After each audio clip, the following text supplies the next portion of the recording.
So guys next topic trust మనం గురించి చూద్దాం. సో ఫస్ట్ ట్రస్ట్ గురించి ఒక బేసిక్ అనాలిసిస్ అనేది మనకు ఐడియా ఉంటే trust and exit tax easy concept. Trust and exit tax one by one మనం చూద్దాం గైస్. సే ఫర్ వినోద్ అనే పర్సన్ ఈ want to start one trust, is a founder and author of the trust.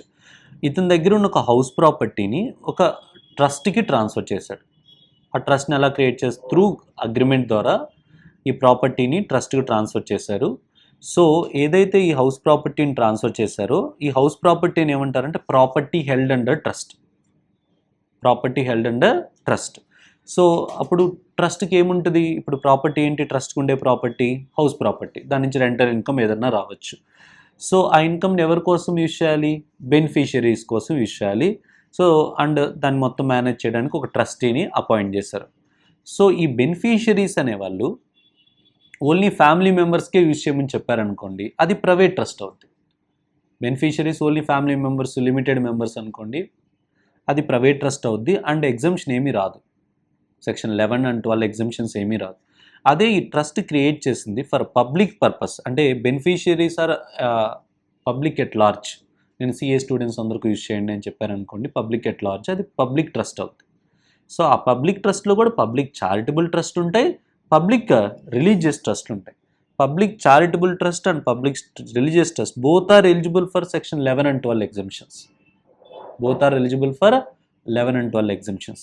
Okay, this is overall trust. Sir ఇప్పుడు మనం మేజర్గా discuss చేసేది ఏంటంటే public charitable ట్రస్ట్ల గురించి మాత్రమే మనం డిస్కస్ చేస్తున్నాం. Coming to public charitable trust, పేరు చూడండి. పబ్లిక్ అంటే మనకు తెలుసు, పబ్లిక్ కాదు, పబ్లిక్ అంటే బెనిఫిషియరీస్ ఆర్ ఎక్స్టెండెడ్ లార్జ్ అని పబ్లిక్ తెలుసు. ఇప్పుడు చారిటబుల్ అనే వర్డ్ తెలియాలి మనకి. మనం కాన్సన్ట్రేట్ చేయాల్సిందండి చారిటబుల్. సో చారిటబుల్ని ఎక్కడ డిఫైన్ చేశారంటే క్లాజ్ 15లో డిఫైన్ చేశారు వాట్ ఈజ్ చారిటబుల్ అనేది. But there are list of activities. Relief to poor, నీ పర్పస్ అనేది relief to poor, education, yoga, medical relief and prevention of the environment including water shed and forest and wild life, prevention of మోన్యుమెంట్స్, Taj Mahal ఇలాంటి వాటిని protect చేయడము. So ఈ 6 specific purposes కోసం మీరు trust అనేది start చేస్తే no problem, that is a charitable purpose only. So always treated as a charitable purpose irrespective of whether you are engaged in business or not. Business lo engaged anna leda ani problem ledu, you may do some business activity also, you are always charitable and irrespective of whether you are engaged in business or not, irrespective of business collections, ఎంత money వచ్చింది అనేది కూడా matter కాదు. ఒకవేళ business incidental business ఏమైనా చేసి దాని నుంచి మనీ వచ్చినా ప్రాబ్లం లేదు. ఇప్పుడు యోగా ఉందనుకో, సద్గురు ఉన్నాడు, సద్గురు వాళ్ళది ఈషా ఫౌండేషన్ ఉంది, యోగా క్లాసులు చెప్పి మనీ తీసుకుంటున్నాడుగా, బుక్స్ అమ్ముతున్నాడుగా, కొన్ని కూడా సేల్ చేస్తారు, వాటి వల్ల ఇన్కమ్ వచ్చినా నో ప్రాబ్లం.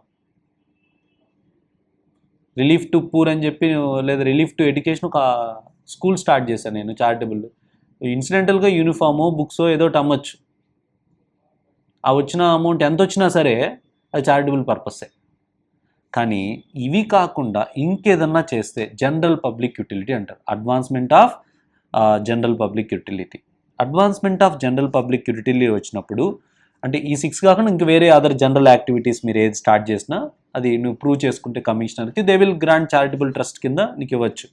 బట్ మీరు బిజినెస్ యాక్టివిటీలో ఎంగేజ్ అయి ఉంటే, అదర్ వాటిలో బిజినెస్ యాక్టివిటీలో ఇన్వాల్వ్ అయి ఉంటే, ఇన్వాల్వ్ అవ్వకపోతే నో ఇష్యూ, చారిటబుల్ పర్పసే. But you are engaged in the trade or బిజినెస్లో ఎంగేజ్ అయి ఉంటే టోటల్ మనీ మీరు దేనికోసం యూజ్ చేస్తున్నారు?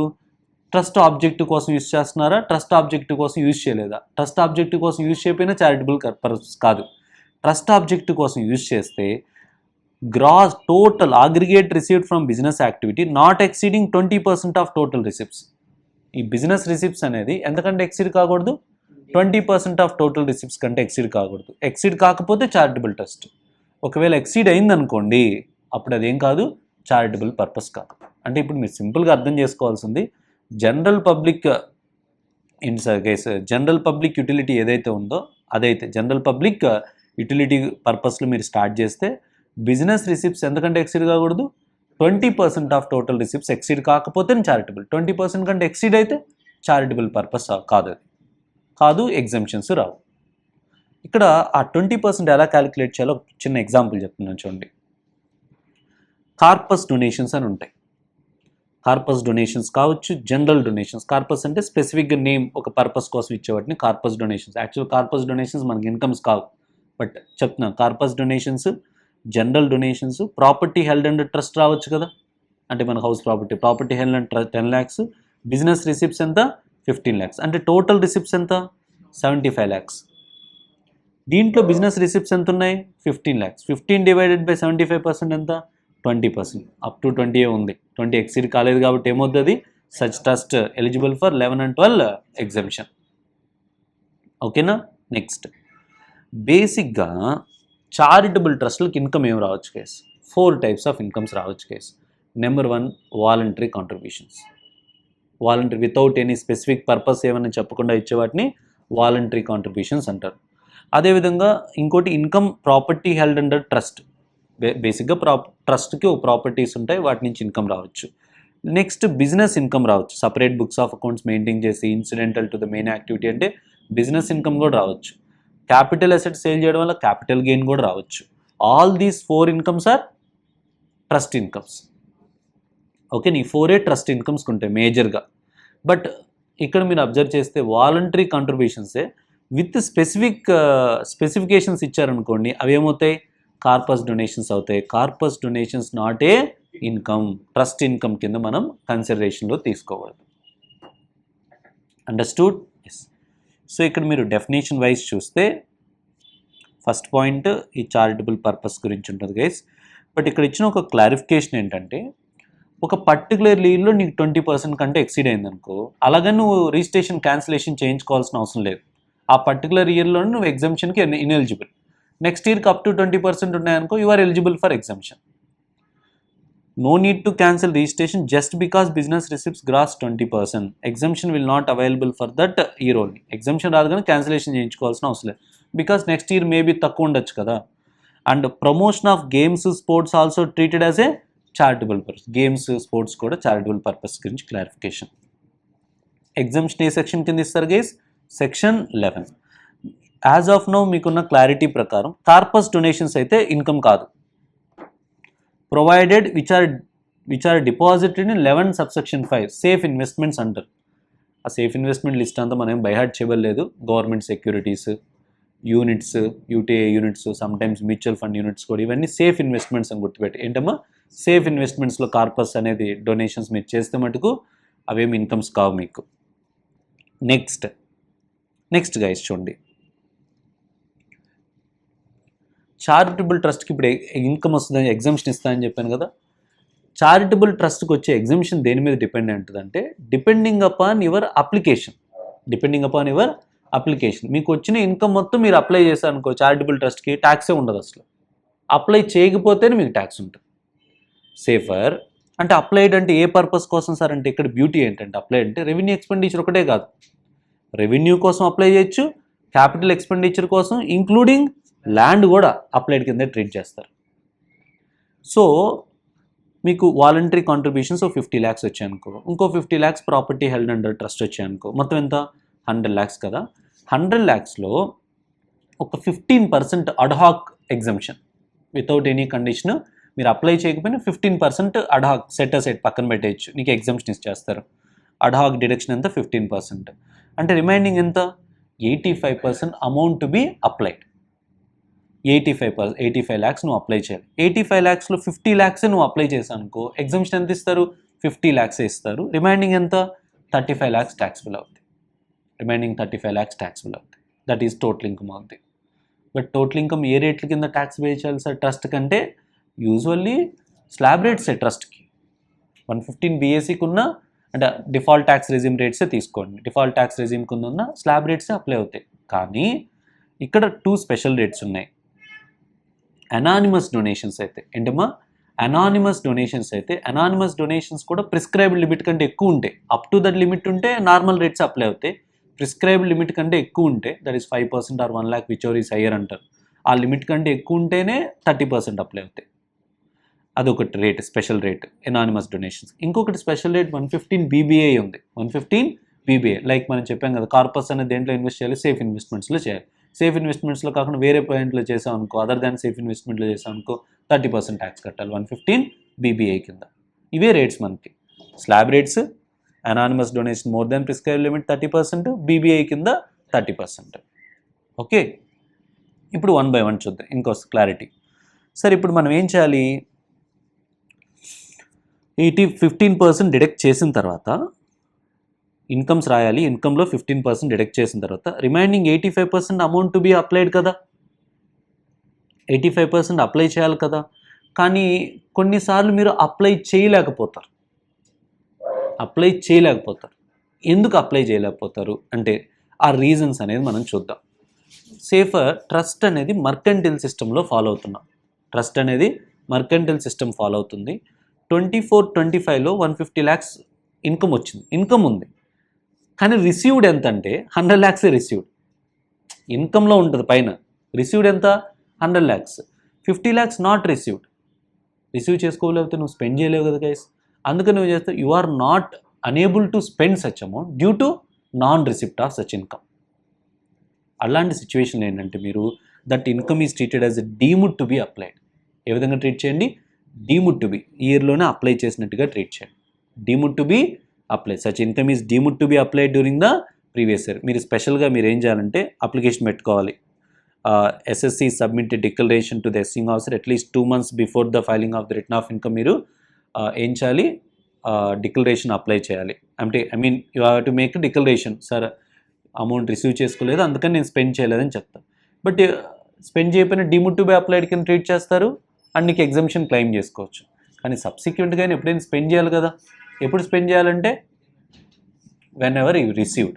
మీ ఎప్పుడు అమౌంట్ వచ్చింది 27-28లో వచ్చింది అనుకోండి, ఆ ఇయర్లోనే అప్లై చేయాలి, లేదా నెక్స్ట్ ఇయర్లో అయినా అప్లై చేయాలి. అమౌంట్ రిసీవ్ చేసుకున్న ఇయర్లో కానీ ఆర్ సబ్సిక్వెంట్ ఇయర్లో కానీ అప్లై చేయాలి. బట్ మీరు రిసీవ్ చేసుకున్న ఇయర్లో అప్లై చేయలేదు, సబ్సిక్వెంట్ ఇయర్లో అప్లై చేయలేదు అనుకోండి, సబ్సిక్వెంట్ ఇయర్లో అంటే 28-29లో మీకు ట్యాక్స్ బిల్ అవుతుంది. ఇన్కమ్ 115 BBI కింద ఎంత 30% ట్యాక్స్ బిల్ అవుతుంది. ప్రజెంట్ ఇయర్లో డీమ్డ్ టు బి అప్లైడ్. ఎప్పుడు అప్లై చేయాలి మీరు? In the year of receipt or subsequent year.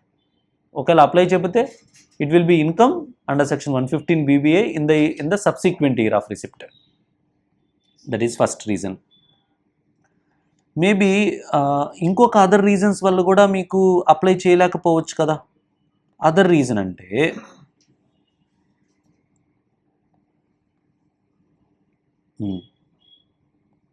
సరే, వేరే అదర్ రీజన్స్ వల్ల మీరు ఎందుకు అప్లై చేయలేకపోవచ్చు?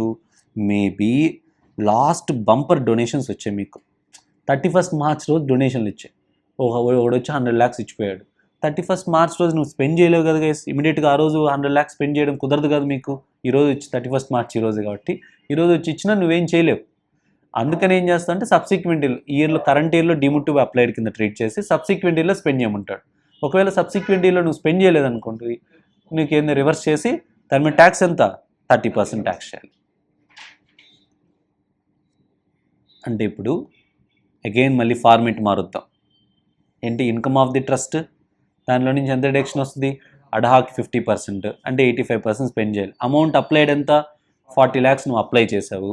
లేదా amount not applied due to non receipt, దాన్ని కూడా డీమ్డ్ టు బి అప్లైడ్ కింద ట్రీట్ చేసావుగా. Next amount not applied due to any reason, because ఎప్పుడు that is amount received on 31st అలా దాన్ని కూడా డీమ్డ్ టు బి అప్లైడ్గా ట్రీట్ చేసావు కదా. అంటే ఎన్ని ఆప్షన్స్ ఉన్నాయి?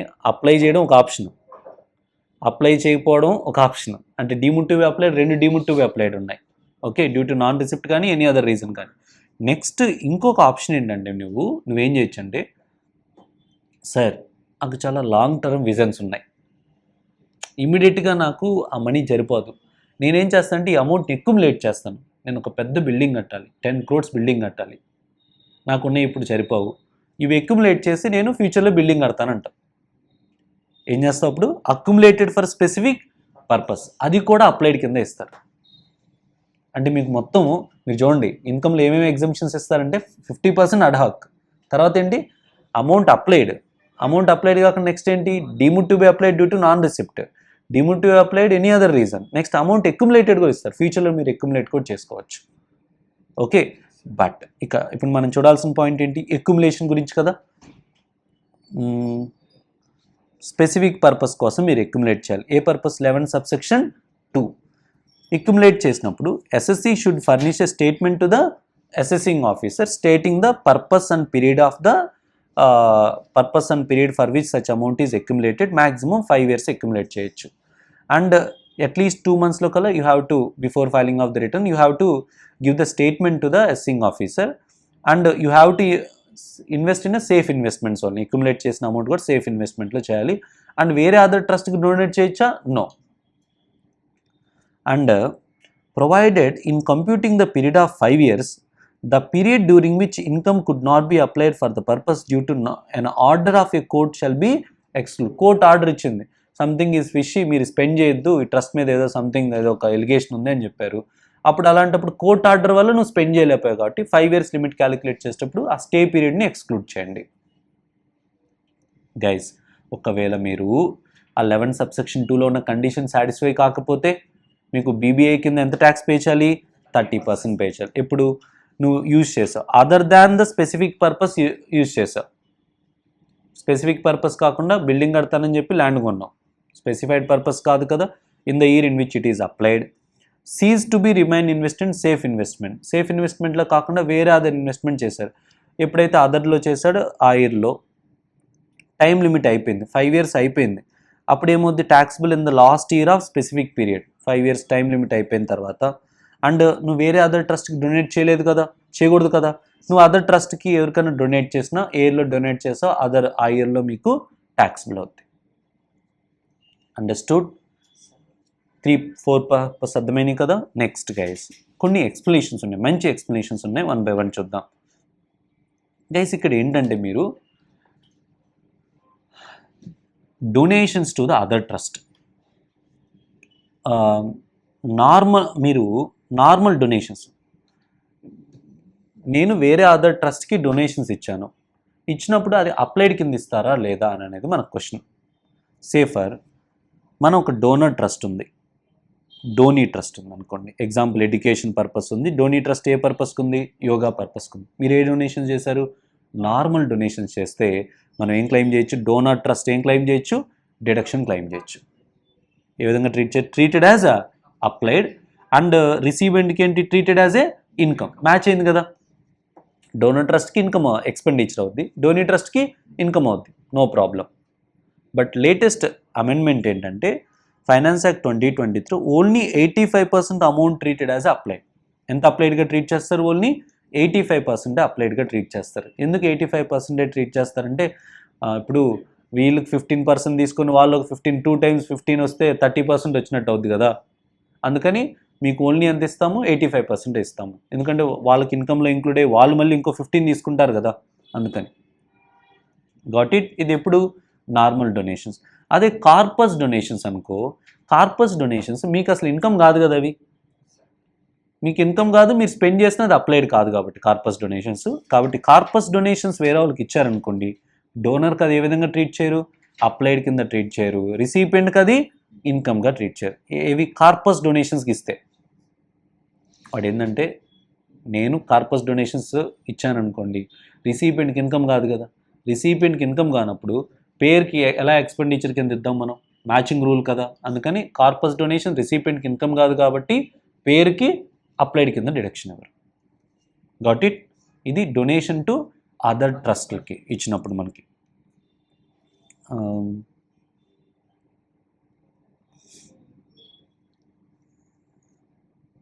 ఇది ఎక్స్ప్లెనేషన్ 2 ఒకటి గైస్, నేను చెప్పింది explanation 2 and explanation 2 and this point guys. Explanation 4లో 3rd point. Next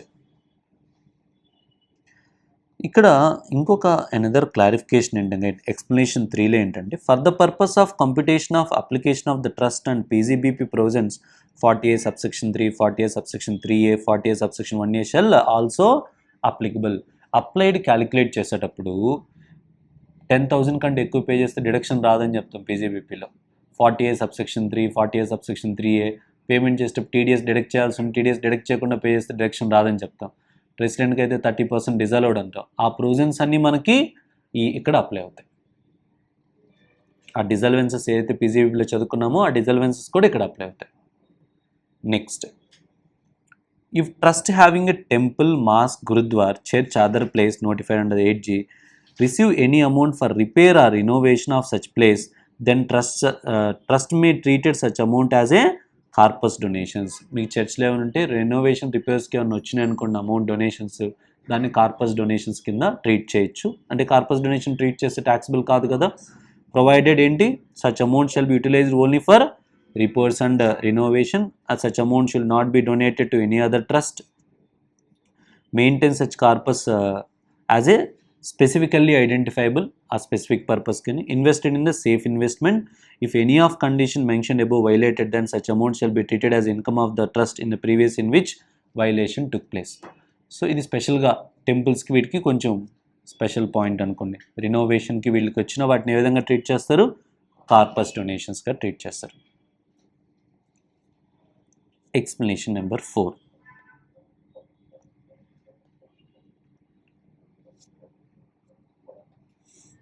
explanation number 4 discuss చేసే ముందు ఎక్స్ప్లెనేషన్ నెంబర్ 5 చెప్తాను, కేర్ఫుల్గా వినండి. Explanation number 5.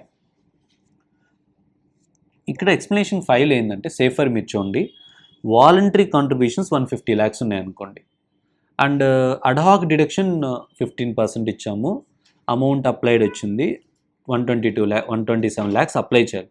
కానీ మీరు ఎంత అప్లై చేశారు, 150 lakhs అప్లై చేశారు, ఎక్స్ట్రా అప్లై చేశారు. అంటే ఎక్సెస్ అప్లికేషన్ని నెక్స్ట్ ఇయర్కి మనం క్యారీ ఫార్వర్డ్ చేసుకోవచ్చు అంటే the answer is no. Excess అప్లికేషన్ని cannot carry forward and set off. Excess application ఏం చేయాలి, మనం జస్ట్ ఇగ్నోర్ చేయాలి. Excess application has to be ignored. Explanation 5. And రీసెంట్గా ఇంకొక ఎక్స్ప్లెనేషన్ ఏంటంటే గైస్, ఎక్స్ప్లెనేషన్లో ఫైనాన్స్ యాక్ట్ 2022లో వచ్చింది, any sum payable by trust or institution shall be considered as applied application of income in the previous year in which such sum is actually paid. ఎప్పుడు applied కింద treat చేస్తారంటే యాక్చువల్గా pay చేస్తేనే అప్లైడ్గా treat చేస్తారు. Even though assessee followed the mercantile system follow అయినా సరే, where during the previous any sum has been claimed to have been applied, such amount shall not be allowed as applied in a subsequent previous year. Accrual base మీద subsequent ఇయర్లో pay చేస్తేనే ఇస్తారు. ఇక్కడ చూడండి, Balaji trust follow the mercantile system follow అవుతున్నారు. Trust purchase computer in 28/3/2025 for 20 lakhs, but 24-25 ఇస్తారంటే ఇవ్వరు. Payment ఎప్పుడు చేశారు, 16/7/25లో చేశారు కాబట్టి ఎప్పుడు ఇస్తారు, యాక్చువల్గా పే చేసిన ఇయర్లో. పే చేసింది ఎప్పుడు, 25-26లో. That is very important. మీరు మర్కెంటైల్ సిస్టమ్ ఫాలో అయితే అది ఇన్కమ్కి అప్లై అవుద్ది, కానీ అప్లైడ్కి వరకు ఏది పేమెంట్ బేస్తే అప్లై, పే చేస్తేనే ఇస్తారు. మీకు పే చేయకపోతే మీరు అప్లైడ్ కింద ట్రీట్ చేయరు. ఎందుకంటే సేఫ్. సరదాగా బుక్స్ ఆఫ్ అకౌంట్స్లో అక్రూవల్ బేస్ మీద మీరు ఎక్స్పెండిచర్లు రాసుకుంటా పోతే ఏం ఉపయోగం? పేమెంట్ చేస్తేనే కదా నిజంగా బెనిఫిషియరీస్ అయ్యేది ట్రస్ట్ వల్ల. నెక్స్ట్ గైస్, ఎనదర్ పాయింట్, ఇక్కడ ఇంకొక ఎక్స్ప్లెనేషన్ ఏంటంటే ట్రస్ట్ పాయింట్ ఆఫ్ వ్యూలో గైస్, ఈ కరోనా పీరియడ్ ఆ టైంలో ఏంటంటే ఈ టెంపుల్స్కి వీటికి వాలంటరీ కాంట్రిబ్యూషన్స్ రావట్లేదు. అప్పుడు ఇంతకుముందు వచ్చిన కార్పస్ ఫండ్ ఉంది వాళ్ళ దగ్గర, మూసేశారు. టీటీడీ కూడా చాలా రోజులు మూసేశారు కదా, అప్పుడు హుండీ ఇన్కమ్ రాదు. బట్ ఎలా మెయింటైన్ చేస్తారు, హుండీ ఇన్కమ్ రాకపోతే, వాలంటరీ కాంట్రిబ్యూషన్స్ రాకపోతే? ఇంతకుముందు ఫండ్ ఇచ్చి ఉంటారు కార్పస్, దాని నుంచి విత్డ్రా చేస్తారు. Amount withdrawn from corpus fund and applied. ఏదైతే కార్పస్ ఫండ్ నుంచి అమౌంట్ విత్డ్రా చేసి మీకు అప్లై చేస్తే, కార్పస్ ఫండ్ నుంచి మీరు విత్డ్రా చేసి అప్లై చేస్తే, that is not treated as a applied. ఎందుకని, ఇంతకుముందు అది ఇన్కమ్గా ట్రీట్ చేస్తుంటే ఇప్పుడు అప్లికేషన్గా పెట్టినప్పుడు అప్లైడ్ కింద ట్రీట్ చేస్తారు. కార్పస్ అనేది ఇన్కమ్గా ట్రీట్ చేయలేదు కదా, ఇప్పుడు అప్లై చేసినప్పుడు కూడా ఏం కాదు, అప్లైడ్ కాదు. So amount withdrawn from corpus fund apply చేస్తే whether it is treated as applied or not అంటే not treated as a applied because it is not included income at the time of receipt. But ఇక్కడ చూడండి, మీరు ఏం చేశారంటే ఇది first amount మీరు withdraw చేశారు కార్పస్ నుంచి, అప్లై చేశారు, అప్లైడ్ కింద ఇవ్వరు మీకు. కానీ సబ్సీక్వెంట్గా మీకు వాలంటరీ కాంట్రిబ్యూషన్స్ వచ్చాయి. కరోనా పీరియడ్ అయిపోయింది, వాలంటరీ కాంట్రిబ్యూషన్స్ వచ్చాయి.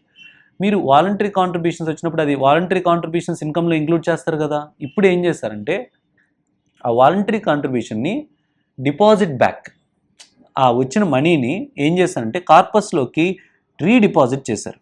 ఏం చేశారు? రీడిపాజిట్ చేశారు. సో ఎప్పుడైతే రీడిపాజిట్ చేశారో అప్పుడు ఆ రీడిపాజిట్ని అప్లైడ్ కింద ఇస్తారు. మీరు అల్టిమేట్గా చూడండి, అల్టిమేట్గా స్పెండ్ చేసినట్టు అయిపోయింది. Guys understood? అప్లై చేసినప్పుడు amount withdrawn and applied is not treated as applied, but when it is redeposited it is treated as a applied.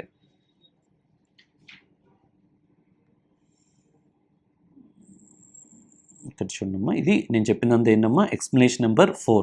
ఎక్కడ అప్లై చేయాలి? ఇండియాలో అప్లై చేయాలి. వేరే ట్రస్ట్కి మీరు డొనేషన్స్ ఇవ్వకూడదు. And 40A subsection 3 subsection A apply అవుతాయి. Carry forward అనేది apply కాదు. ఎక్సెస్ అనేది మీరు స్పెసిఫైడ్ మీ రిలేటివ్ బెనిఫిట్స్ కోసం యూజ్ చేయకూడదు.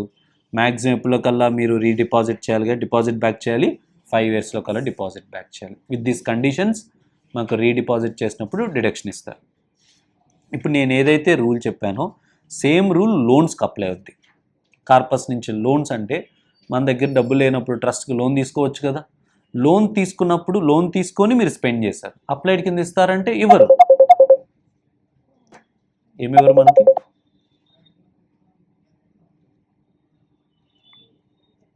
ఓకే, లోన్ తీసుకొని మనకి ఇచ్చినప్పుడు మనకేం రాదు, అప్లైడ్ కింద మనకి డిడక్షన్ రాదు.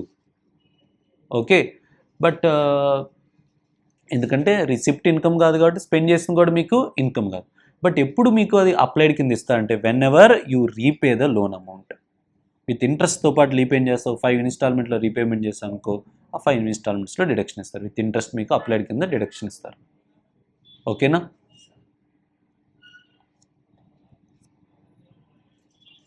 ఇవి ఆల్ ఎక్స్ప్లెనేషన్స్ కేసు. ఇవన్నీ 11 subsection 2 subsection 3 కూడా డిస్కస్ చేసాం. బట్ గైస్ ఎగ్జంప్షన్ రావాలంటే ప్రొసీజర్ రిక్వైర్మెంట్ ఏంటంటే గైస్ డెఫినెట్గా మీకు డినైల్ ఆఫ్ ఎగ్జంప్షన్ ఉంటుంది guys. 11 subsection 2 shall not applicable if statement to assessing officer not filed up to the return of income. మనం చూసాం డిఫరెంట్ స్టేట్మెంట్స్ ఉన్నాయి కదా. మనం డీమ్డ్ టు బి అప్లైడ్కి కానీ లేదా అక్యుములేట్ చేసిన దానికి కానీ మీరు ఎస్సింగ్ ఆఫీసర్కి స్టేట్మెంట్ ఫైల్ చేయాలి రిటర్న్ ఆఫ్ ఇన్కమ్లో కల్లా. Or return of income not filed within the due date, within the due డేట్లో కల్లా ఫైల్ చేయకపోయినా మీ రిటర్న్ మీకు ఎగ్జంప్షన్ అనేది రాదు. That is very important. చూడండి 11 ఎగ్జంప్షన్ లేట్ రిటర్న్ ఫైలింగ్కి ఎగ్జంప్షన్ ఇవ్వట్లా, సివియర్ పనిష్మెంట్. యాక్చువల్గా మనం అన్నిటికల్ చదువుకుంది ఏమని చెప్పాను, 2 months బిఫోర్ చేయాలని చెప్పాను కదా statement.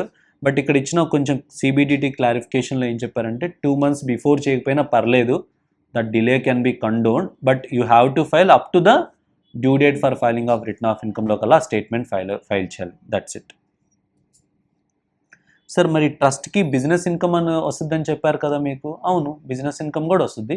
Business income is also treated as ఏ, మనం స్పెండ్ చేస్తే మనం ఎగ్జంప్షన్ వస్తుంది. But 11 and 12 business is incidental to attainment of the main objective of the trust and separate books of accounts are maintained, then exemption under section 11 and 12 can be claimed.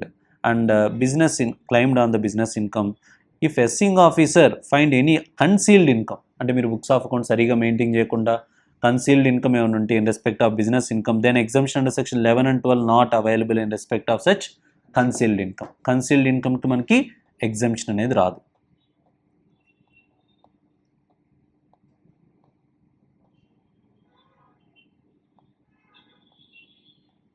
ఇప్పుడు business ఉందనుకోండి guys, business ఏం చేస్తారు, profit and loss account ఉంటుంది కదా.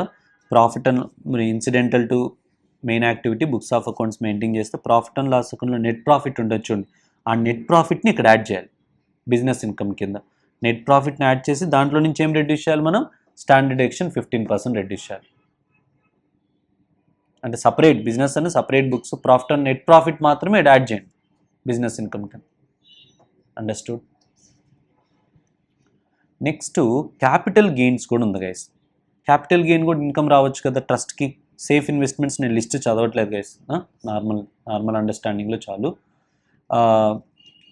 ఇక్కడ depreciation. Sir depreciation ఇస్తారా sir అంటే, asset మనం కొన్నప్పుడు ఒక బిల్డింగ్ కొన్నాం, బిల్డింగ్ కంప్లీట్గా అప్లైడ్ కింద డిడక్షన్ ఇచ్చినప్పుడు డిప్రిషియేషన్ మళ్ళీ రాదు. ఇస్తే ఏమవుద్ది, 2 times ఇచ్చినట్టు అవుద్ది కదా.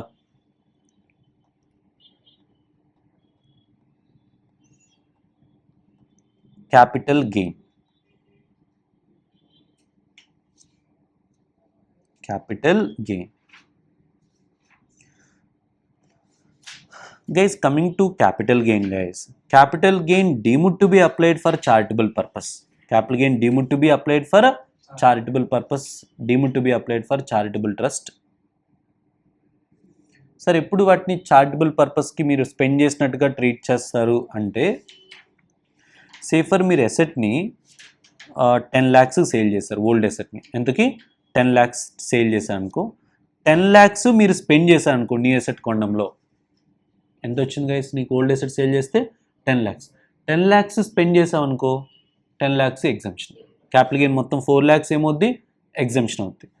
సో ఇక్కడ మీరు చూడండి, where any capital asset transferred by trust, net consideration is utilized for acquiring the another asset, then following capital gain shall be exempted. If net consideration fully utilized, then fully exempted. Reinvestment based exemption అనమాట. మొత్తం వచ్చిన capital gain మొత్తం invest చేయమని చెప్పట్లా, ఏం చెప్తున్నారు, sale consideration, net sale consideration మొత్తం invest చేస్తే ఫుల్ క్యాపిటల్ గెయిన్ ఎగ్జంప్షన్. ఒకవేళ net sale consideration partly utilise చేస్తే cost of asset minus new asset minus cost of old asset shall be exempted. New asset cost minus old asset cost, అప్పుడే కదా extra investment చేసింది ఎంత వస్తుంది, ఆ extra investment చేసింది మాత్రం మనకి ఎగ్జంప్షన్ ఇస్తారు. ఇక్కడ చూస్తే న్యూ ఎసెట్ కాస్ట్ ఎంత, 9 lakhs, new asset cost 9 lakhs, old asset cost ఎంత 6 lakhs అనుకో, ఎంత ఎగ్జంప్షన్ ఇస్తారు, 3 lakhs. మనకున్న క్యాపిటల్ గెయిన్ ఎంత 4 lakhs కాబట్టి 3 lakhs ఎగ్జంప్షన్ ఇస్తారు. New asset cost 10 lakhs, old asset cost ఎంత 6 lakhs, డిఫరెన్స్ ఎంత 4 lakhs, 4 lakhs ఎగ్జంప్షన్ ఇచ్చేస్తారు. New asset cost 7 lakhs, old asset cost ఎంత 6 lakhs, ఎగ్జంప్షన్ ఎంత ఇస్తారు 1 lakh. New asset cost 6 lakhs, old asset cost 6 lakhs, ఏం పెద్ద increment ఏం లేదు కాబట్టి ఎగ్జంప్షన్ రాదు, తక్కువ ఇన్వెస్ట్ చేసినా రాదు. బట్ ఈ కేసులో చూడండి, new asset cost 12 lakhs, old asset cost ఎంత 6 lakhs, అంటే ఎంత ఇన్వెస్ట్ చేసావు ఎక్స్ట్రా, ఎంత ఎగ్జంప్షన్ ఇస్తారు 4 lakhs ఇస్తారు, అంటే మనకు వచ్చిన సేల్ ప్రొసీడ్ కంటే ఎక్స్ట్రా ఇన్వెస్ట్ చేసావు. ఎంత ఎక్స్ట్రా ఇన్వెస్ట్ చేసావు, 2 lakhs ఎక్స్ట్రా ఇన్వెస్ట్ చేసావు కాబట్టి ఆ 2 lakhs ఎక్స్ట్రా ఇన్వెస్ట్ చేసిన దాన్ని ఎక్సెస్ అప్లికేషన్ కింద ట్రీట్ చేసి, ఎక్సెస్ అప్లికేషన్ ట్రీట్ చేసి నార్మల్ అప్లికేషన్లో ఇస్తారు అప్లైడ్ కింద. అంటే ఇప్పుడు మీరు ఇన్వెస్ట్ చేయాల్సింది ఎంత 10 lakhs కదా, మీరు ఎంత చేశారు 12 lakhs చేశారు కాబట్టి 10 lakhs వరకు క్యాపిటల్ అసెట్ కోసం కొన్నట్టు చూసి, రిమైనింగ్ 2 lakhs మన అప్లైడ్ కింద నార్మల్ అప్లికేషన్ కింద ట్రీట్ చేసి ఎగ్జంప్షన్ క్లెయిమ్ చేయొచ్చు. ఇది క్యాపిటల్ గెయిన్స్లో పాయింట్ గైస్. నెక్స్ట్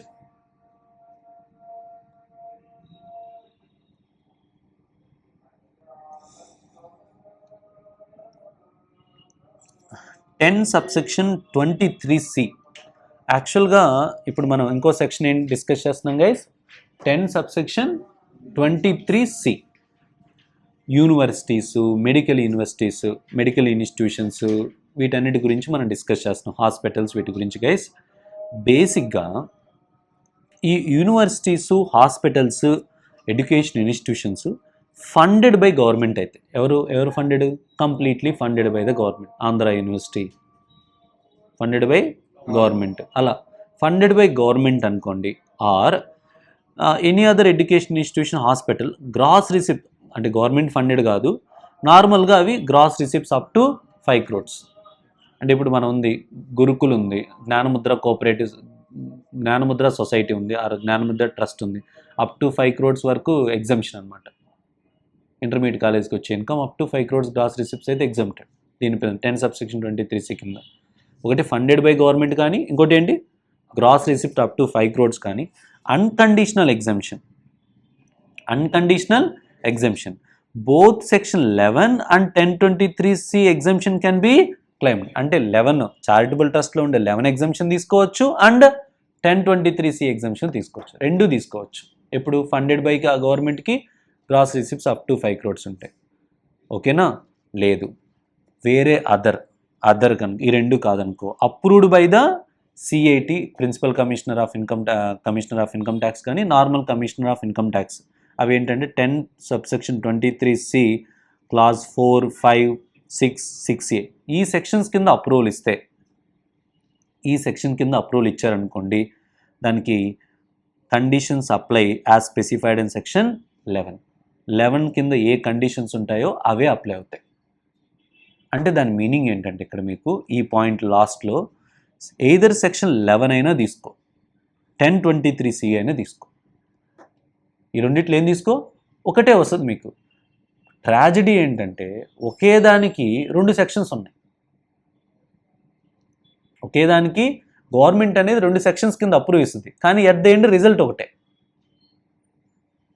ఒకే పాయింట్కి ఏమి ఇస్తారు, 2 సెక్షన్స్ కింద ఇస్తారు. కానీ లేటెస్ట్గా ఏం చెప్తుందంటే గవర్నమెంట్ లేటెస్ట్గా దీనికి వచ్చిందనుకంటే, ఎందుకు ఈ కన్ఫ్యూజను, ఒకే దానికి ఇవ్వడం ఎందుకంటే, అందుకని ఏం చేశారంటే అప్రూవల్ అండర్ సెక్షన్ 1023C కింద అప్రూవల్ ఇవ్వడం మానేశారు. Not applicable with effect from 1/4/110/2024. Now every trust or institution has apply for registration under section 10AB only. దేని కింద అప్లై చేయాలి, ఓన్లీ 10AB కింద అప్లై చేయాలి. మీరు రెండు సెక్షన్ కింద ఎప్పుడైనా చేసుకోవచ్చు, 1023C కింద అప్లికేషన్ పెట్టుకోవచ్చు, సెక్షన్ 12AB కింద చేసుకోవచ్చు ఇంతకుముందు వరకు. ఇప్పుడైతే 1 అక్టోబర్ 2023 ఒకే దాని గురించి 2 సెక్షన్లు ఎందుకని చెప్పి ఓల్డ్ ఇది కంప్లీట్గా స్క్రాప్ అవుట్ చేసేసి కొత్త దాని కింద అప్లికేషన్ పెట్టుకోవాలి మీరు. ఓకేనా, గాట్ ఇట్. బట్ ఈ 2 సెక్షన్స్కి అయితే 2 ఎగ్జామ్షన్స్ తీసుకోవచ్చు. చూడండి ఇప్పుడు దీనికి ఒక క్లారిటీ ఇస్తున్నాను చూడండి. ట్రస్ట్ అనుకోండి, మీది ఏంటమ్మా ట్రస్ట్ అనుకోండి, సెక్షన్ 11 ఎగ్జామ్షన్ తీసుకోవచ్చు. అగ్రికల్చర్ ఇన్కమ్ ఎగ్జామ్షన్ కూడా తీసుకోవచ్చు. 10 సబ్సెక్షన్ 1 అగ్రికల్చర్ ఇన్కమ్ కూడా ఎగ్జామ్షన్ తీసుకోవచ్చు. 1023C తీసుకోవచ్చా సార్ అంటే అప్పుడు చెక్ చేయాలి. 1023C funded by government or gross receipts up to 5 crores అయితే అది కూడా తీసుకోవచ్చు, 1023C కూడా తీసుకోవచ్చు. కానీ అదే మనం చెప్పుకున్న 1023 4, 5, 6, 6A కింద అయితే నాట్ అప్లికబుల్. ఇది రాదు, 2 రావు, ఇది రాదు. బట్ అదర్ సెక్షన్ 10 ఎగ్జామ్షన్స్ వస్తాయా, రావు. అదర్ సెక్షన్ 10 ఎగ్జామ్షన్స్ కూడా మీకు రావు. Got it. కంక్లూజన్ గైస్, ఈ 11 సబ్సెక్షన్ 7కి ఇది కంక్లూజన్. ఇవి మీరు గుర్తుపెట్టుకోవాలి కంపల్సరీగా. కంపారిజన్ అంటే ఎలా ఉంటుంది, ఎగ్జాంపుల్ చెప్తాను చూడండి ఒకసారి. వాలంటరీ కంట్రిబ్యూషన్స్ ఎంత వచ్చాయి, 100 lakhs వచ్చాయి. అగ్రికల్చర్ ఇన్కమ్ ఎంత ఉంది, 20 lakhs ఉంది. ఎడ్యుకేషన్ ఇన్స్టిట్యూషన్కి ప్రాఫిట్ వచ్చింది, టర్న్ ఓవర్ 3 crores, ప్రాఫిట్ ఎంత 30 lakhs ఉంది అనుకో. ఇప్పుడు మీరు ఏం చేయొచ్చు తెలుసా, వాలంటరీ కంట్రిబ్యూషన్స్ 100 lakhs మీరు తీసుకోండి, ఇక్కడ అడ్హాక్ డిడక్షన్ ఎంత 15 lakhs తీసుకోండి. 15 lakhs తీసుకొని అమౌంట్ టు బి అప్లైడ్ ఎంత 85 lakhs.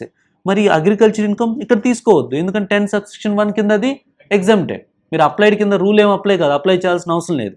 ఎడ్యుకేషన్ ఇన్స్టిట్యూషన్కి వచ్చిన ప్రాఫిట్ కూడా ఎక్కడ exempted, turn over up to 5 crores ఉంటే 10 సబ్సెక్షన్ 23C కింద ఎగ్జామ్టెడ్ కదా, అది అక్కడ ఎగ్జామ్టెడ్.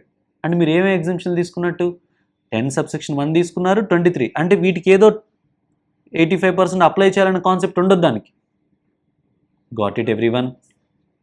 ఇది మాత్రమే మనం వాలంటరీ కంట్రిబ్యూషన్స్ ఇక్కడ తీసుకొని ఆ 15% అప్లికేషన్లో తీసుకుంటారు. Got it. I hope guys. ఇక్కడ ఇంకొక మెయిన్ ఇష్యూ ఏంటంటే, ట్రస్ట్ అనేది ఏదైతే ఉందో 11 and 12 ఎగ్జామ్షన్ కొన్ని స్పెషల్ కేసెస్లో అప్లై కాదు. 11 and 12 అనేది కొన్ని స్పెషల్ కేసెస్లో మనకు అప్లై కాదు. ఆ స్పెషల్ కేసెస్ ఏంటో చూద్దాం.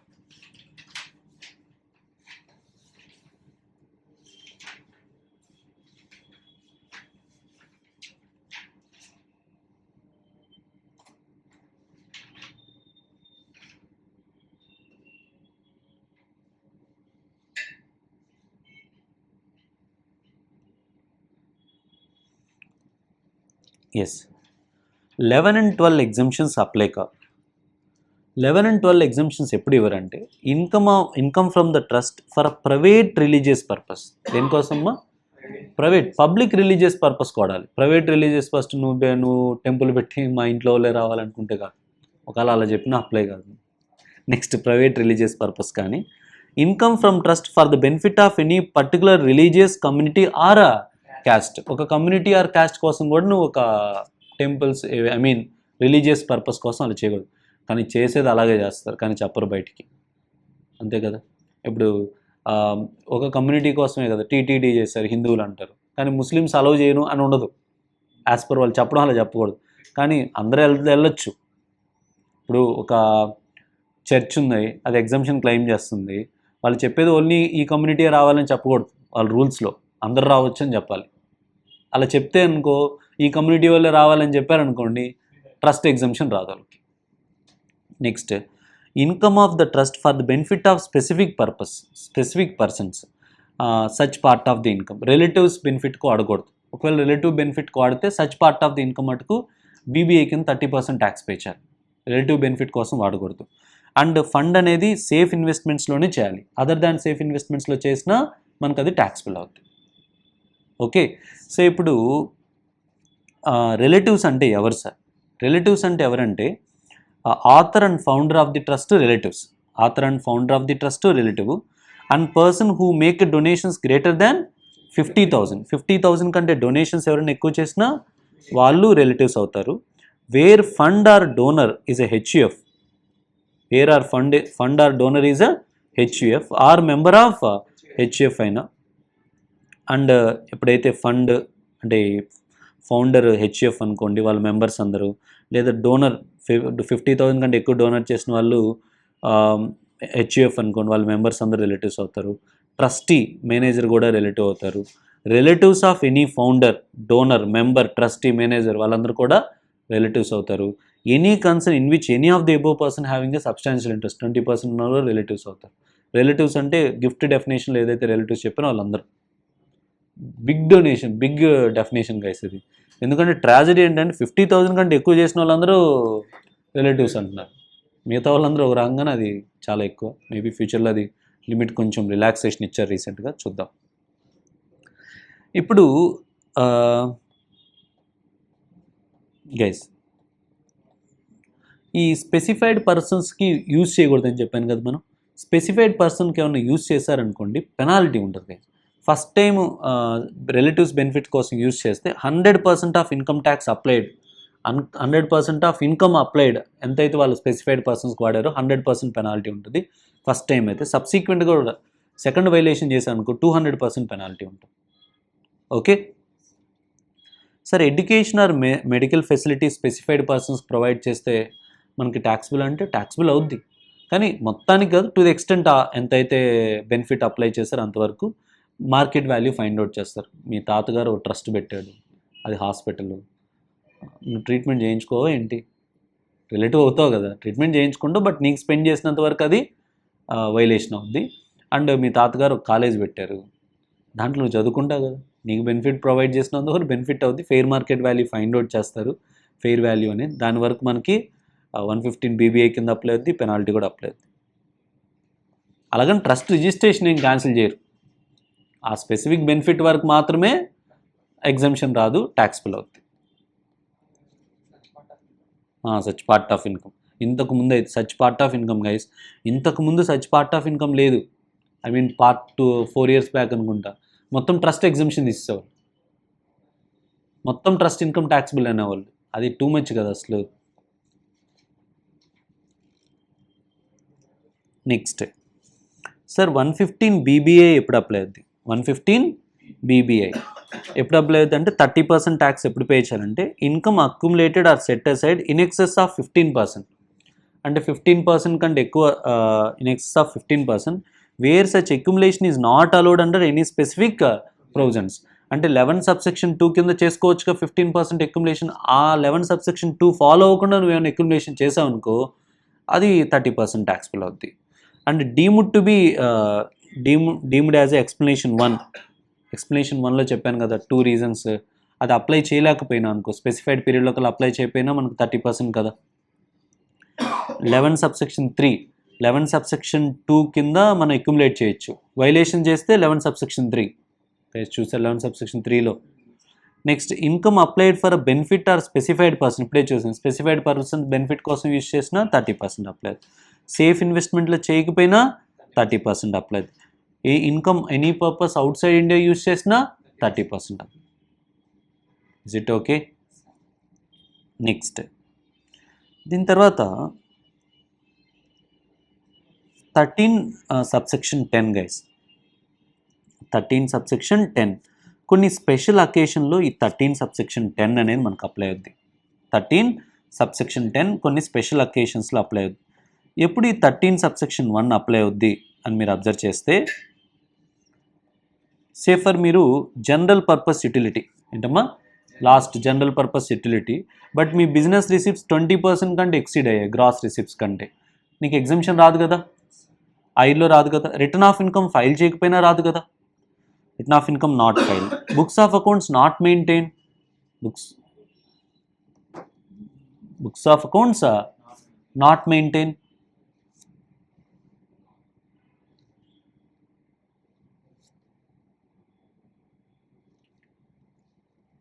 Books of accounts are not maintained.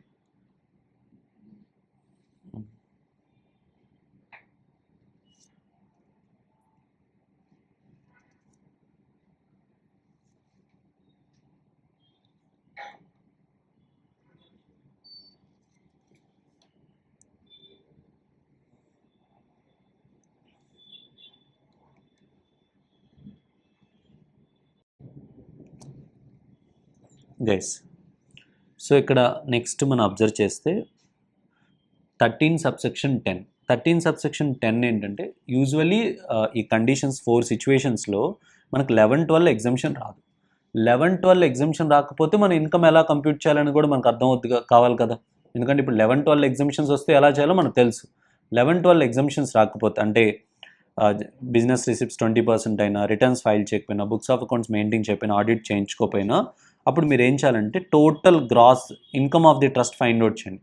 Income of the trust అంటే కాంట్రిబ్యూషన్స్ మొత్తం తీసుకోండి, దానిలో నుంచి ఆల్ రెవెన్యూ ఎక్స్పెండిచర్ని లెస్ చేయండి.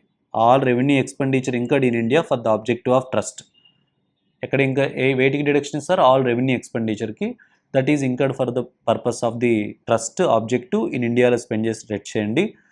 And but there are exceptions ఉన్నాయి. ఆ ఎక్సెప్షన్స్ కాకుండా రిమైనింగ్ అన్నిటికీ డిడక్షన్స్ వస్తాయి. బట్ వేటికి డిడక్షన్ రావు సార్ అంటే, expenses incurred for amount withdrawn from corpus. Corpus amount నుంచి విత్డ్రా స్పెండ్ చేసిన రాదు, బికాస్ కార్పస్ అమౌంట్ ప్రీవియస్లీ ఇన్కమ్గా ట్రీట్ చేయలేదు కాబట్టి స్పెండ్ చేసినప్పుడు కూడా రాదు. Expenditure incurred by taking loan తీసుకొని స్పెండ్ చేసిన కూడా మనకి డిడక్షన్ రాదు. Depreciation, if total asset already claimed as deduction అయినా డిప్రిషియేషన్ రాదు. ఇంకోటి దేనికి డిడక్షన్ రాదు, క్యాపిటల్ కాంట్రిబ్యూషన్స్కి రాదు. క్యాపిటల్ కాంట్రిబ్యూషన్స్కి, క్యాపిటల్ ఎక్స్పెండిచర్కి రాదు, క్యాపిటల్ ఎక్స్పెండిచర్ రాదు. And contributions or donation to another ట్రస్ట్కి మీరు ఏమైనా డొనేషన్స్ ఇచ్చినా మీకు డిడక్షన్ రాదు. ఓకే, సో మేజర్గా ఇవి క్యాపిటల్ ఎక్స్పెండిచర్ నార్మల్గా కూడా రావు గైస్, మీరు ఎగ్జంప్షన్ తీసుకున్నా ఇవి రావు. కానీ స్పెషల్గా రాంది ఏంటి, క్యాపిటల్ ఎక్స్పెండిచర్కి ఇక్కడ రాదు. అండ్ ఇంకోటి అదర్ ట్రస్ట్కి మీరు ఇచ్చినా సరే డొనేషన్స్, మీకు ఇంతకుముందు అయితే వాలంటీర్ కాంట్రిబ్యూషన్స్ ఇచ్చేవాళ్ళం కాదు కదా, ఇచ్చేవాళ్ళము, ఇప్పుడు ఇక్కడ అవి కూడా రావు. అండ్ యాజ్ యూజువల్లీ ఈ ఇన్కమ్ క్యాలిక్యులేట్ చేసేటప్పుడు మనం పీజీబీపీలో ఫాలో అయ్యే 40A subsection 3A and TDS deduct చేయకుండా పేమెంట్ చేస్తే డిడక్షన్ రాదని చెప్పాం కదా, ఆ ప్రొవిజన్స్ కూడా మనకి అప్లై అవుతాయి. ఓకే, ఇది 13 subsection 10.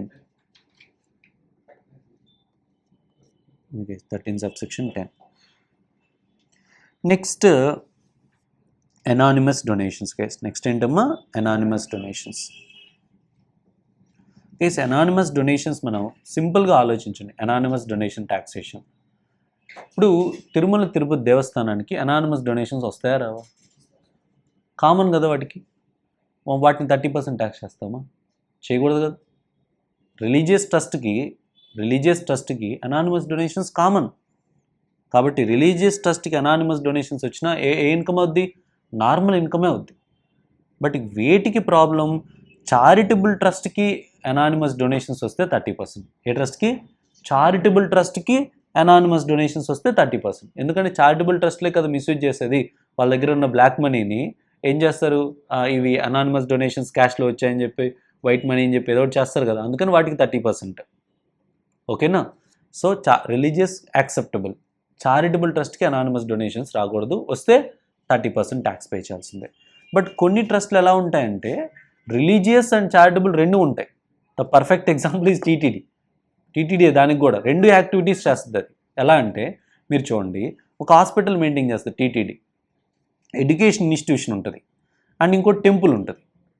ఇప్పుడు ఎలా సార్ అంటే హాస్పిటల్లో ఒక హుండీ ఉందనుకోండి, ఎడ్యుకేషన్ ఇన్స్టిట్యూషన్లో ఒక హుండీ ఉందనుకో, ఆ టెంపుల్లో ఒక హుండీ ఉందనుకో, టెంపుల్ హుండీలో వచ్చిన వరకు మాత్రం మనకి నార్మల్ ఇన్కమ్ అవుతుంది.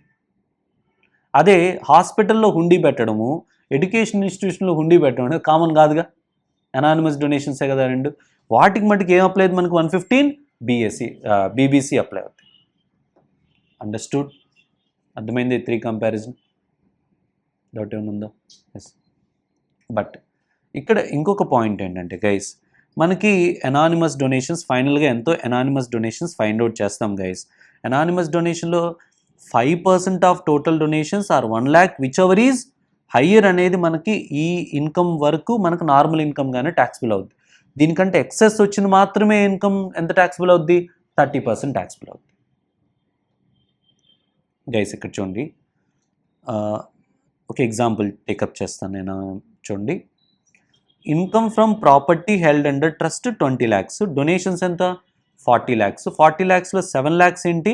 Anonymous donations, 3 lakhs corpus donations. Business income 20 lakhs. Amount applied for charitable purpose in India ఎంత? 25 lakhs. ఇది సిచ్యువేషన్. ఇప్పుడు మన ఇన్కమ్ కింద ఏమేమి ట్రీట్ చేయాలి? 20 lakhs ఇన్కమే. 40 lakhsలో అనానిమస్ డొనేషన్స్ని, కార్పస్ని వదిలేసండి. ఈ రెండింటిని కాకుండా నార్మల్ డొనేషన్స్ ఎంత? 30 lakhs. ఎస్ఆర్ నో? సో ఇప్పుడు and business income 20 lakhs. Incomes ఏమేమి తీసుకున్నాం మనం? 20 lakhs property held under trust. Voluntary contributions ఎంత? 30 lakhs. అండ్ బిజినెస్ ఇన్కమ్ ఎంత? 20 lakhs. సో అనానిమస్ డొనేషన్స్ ఎంత వచ్చాయి మనకి? 7 lakhs వచ్చాయి. ఈ 7 lakhsలో మీరు ఏం చేయాలంటే ట్యాక్సిబుల్ ఎట్ నార్మల్ రేట్ ఎంత, ట్యాక్సిబుల్ ఎట్ 30% ఎంత చూడాలి. ట్యాక్సిబుల్ ఎట్ నార్మల్ రేట్ అంటే ఎంతంటే 5% ఆఫ్ టోటల్ డొనేషన్. టోటల్ అంటే ఏంటి? ఇంక్లూడింగ్ అనానిమస్, కార్పస్ మొత్తం కలిపిని ఎంత? 40 lakhs ఇంటూ 5% ఎంత మనకి? 2 lakhs or 1 lakh which ever is higher. ఈ 2 lakhs అనేది ఏ రేట్ కింద ట్యాక్సిబుల్ అవుద్ది? Normal rate. కాబట్టి ఏ ఇన్కమ్ యాడ్ చేసాం? Normal donations. Anonymous donations at normal rate. Remaining 7 lakhsలో 2 lakhs, రిమైనింగ్ 5 lakhs ఎక్కడ? 30% ట్యాక్సిబుల్ అవుతాయి. ఇక్కడ మీరు చూడండి, బిజినెస్ ఇన్కమ్ యాడ్ చేస్తే 72 lakhs, 15% రెడ్యూస్ చేస్తాం. అమౌంట్ అప్లైడ్ ఎంత? 25 lakhs. టోటల్ ఇన్కమ్ ఎంత ఉంది? 36 lakhs ఉంది. అనానిమస్ డొనేషన్స్ ఎంత ఉన్నాయి? 5 lakhs. టోటల్ ఇన్కమ్ 41 lakhs ఉంది. సో కార్పస్ డొనేషన్స్ ఇన్కంలో తీసుకున్నామా? తీసుకోలేదు, ఇన్కమ్ కాదు మనకి. సో ఇప్పుడు ఈ 36 lakhs 20,000కి ఏమో స్లాబ్ రేట్స్ అప్లై చేయండి. ఈ 5 lakh ఏంటి? 30% అప్లై చేయండి. ఇలా చూడండి, ఇలా అనానిమస్ డొనేషన్కి 30%, అదర్ ఇన్కమ్కి 115 స్లాబ్ రేట్స్ అప్లై చేసి income tax, health and education add చేస్తే ట్యాక్స్ లయబిలిటీ మనం ఫైండ్ అవుట్ చేసాం. అర్థమైందా? ఇది అనానిమస్ డొనేషన్స్ గురించి కేస్. నెక్స్ట్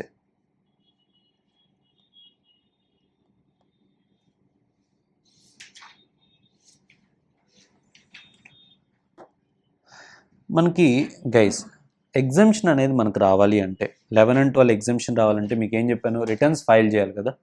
రిటర్న్స్ ఫైల్ చేయడంతో పాటు ఇంకోటి, ట్రస్ట్ కంపల్సరీగా రిజిస్ట్రేషన్ తీసుకోవాలి. 12AB కింద ఏం చేయాలి? రిజిస్ట్రేషన్ తీసుకోవాలి. వాళ్ళ total income before 11 and 12 exemptions claim చేయకముందు వాళ్ళ total income basic exemption limit కంటే ఎక్సీడ్ అయితే they have to maintain books of accounts and get them audited under section 44AB. డెఫినెట్గా రిజిస్ట్రేషన్ తీసుకోవాలి.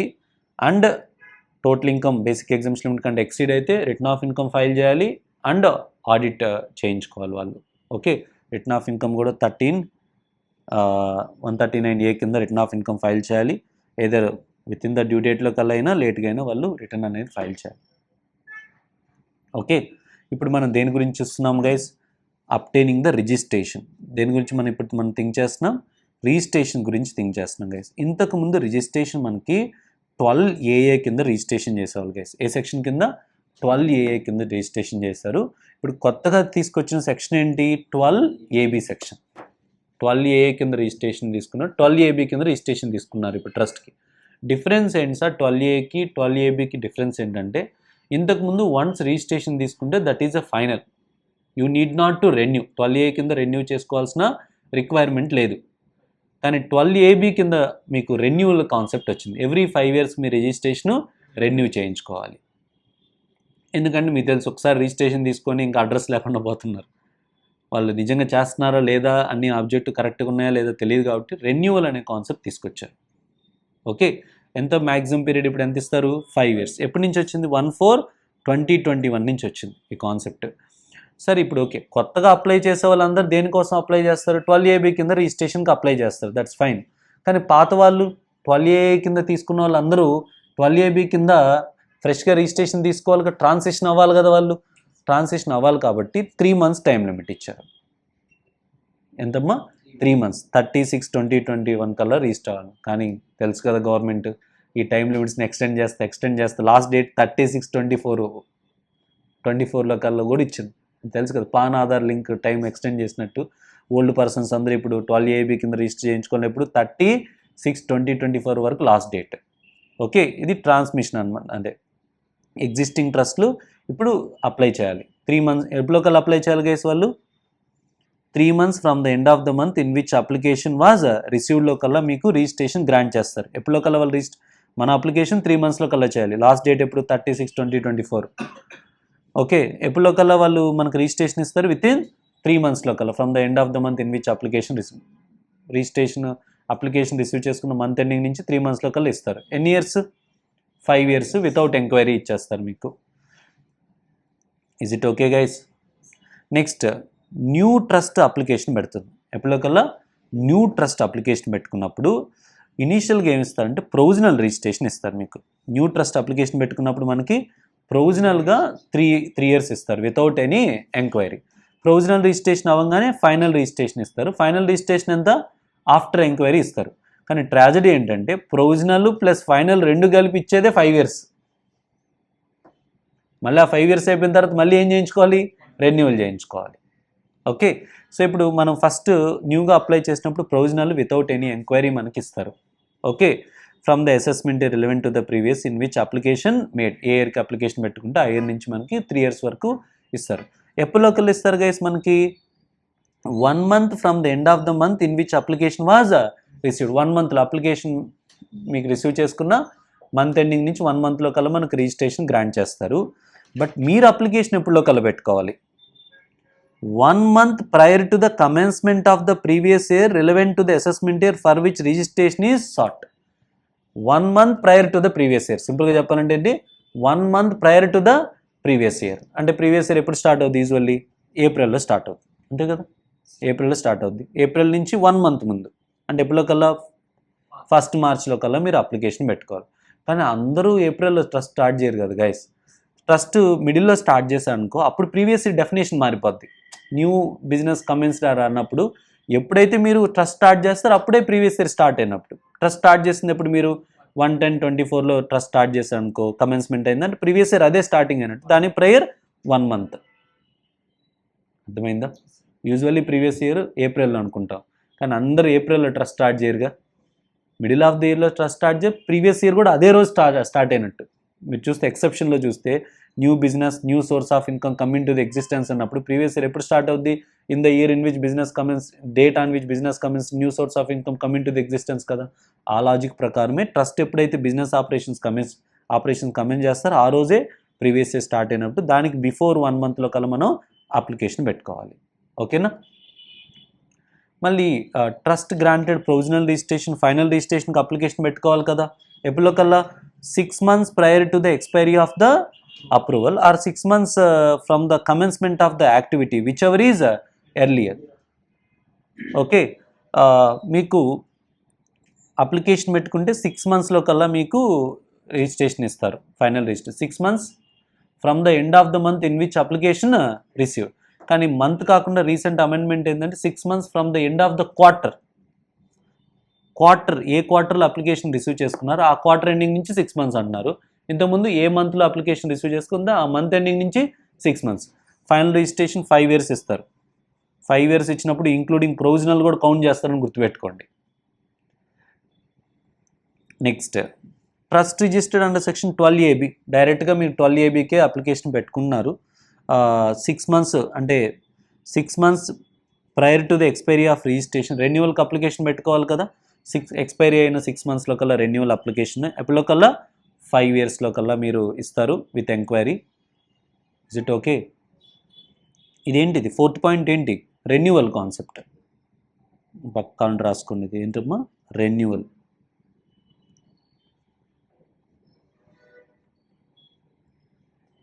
ఇది first time application. First point ఏంటి guys? Existing ట్రస్ట్లు convert అవ్వడం 12AB కింద. ఇదేంటి? న్యూగా అప్లై చేశారు, ప్రొవిజనల్ ఇచ్చారు. ఇదేంటి? ఫైనల్ రిజిస్ట్రేషన్ కోసం థర్డ్. ఇదేంటి? ఫైనల్ రిజిస్ట్రేషన్ టైం అయిపోయింది, తర్వాత రెన్యువల్ కోసం. ఇది trust adopted modifications of objective not conformity. Modifications ఏమైనా చేంజ్ చేస్తే మటుకు గైస్ అలాంటి సిచ్యువేషన్లో మీరు డెఫినెట్గా వితిన్ 30 daysలో కల్లా మోడిఫికేషన్స్ కల్లా మీరు అప్లై చేసుకోవాలి ఫ్రెష్ రిజిస్ట్రేషన్కి. వాళ్ళు కూడా మనకి 6 months మీరు ఏ క్వార్టర్లో అప్లికేషన్ పెట్టుకోరో క్వార్టర్ ఎండింగ్ నుంచి 6 monthsలో కల్లా ఇస్తారు, 5 yearsకి ఇస్తారు గైస్. Is it okay? ఈ 6th పాయింట్ వద్దులేండి, ఫస్ట్ 5 points ఓకేనా. బట్ ఇక్కడ లేటెస్ట్గా వచ్చిన ఒక అమెండ్మెంట్ పాయింట్ ఏంటంటే గైస్, విత్ ఎఫెక్ట్ ఫ్రమ్ 1/10/2023 నుంచి వచ్చిన అమెండ్మెంట్ ఏంటంటే, ట్రస్ట్ ఆల్రెడీ ఆపరేషన్స్ కమెన్స్ చేశాను అనుకోండి, ట్రస్ట్ ఆపరేషన్స్ కమెన్స్ అయ్యాయనుకోండి, మీరు ప్రొవిజనల్కి అప్లై చేయాల్సిన అవసరం లేదు. డైరెక్ట్గా దేనికి అప్లై చేయండి? ఫైనల్ రిజిస్ట్రేషన్కి అప్లై చేయండి. A trust which has already commenced its activities has not availed the exemption in previous year before the date of application need not apply for provisional registration. It can act at any time after commencement of activity directly apply for final registration with effect from 1/10/2023.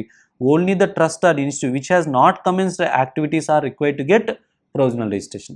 Well, operations commence కాకపోతే provisional apply చేసుకోండి. Operations commence అయ్యాయి అనుకోండి, మీరు ఏ రిజిస్ట్రేషన్కి apply చేస్తారు? Final registration కోసం apply చేయండి. Next, provided that where application is filed beyond the time limit given the above.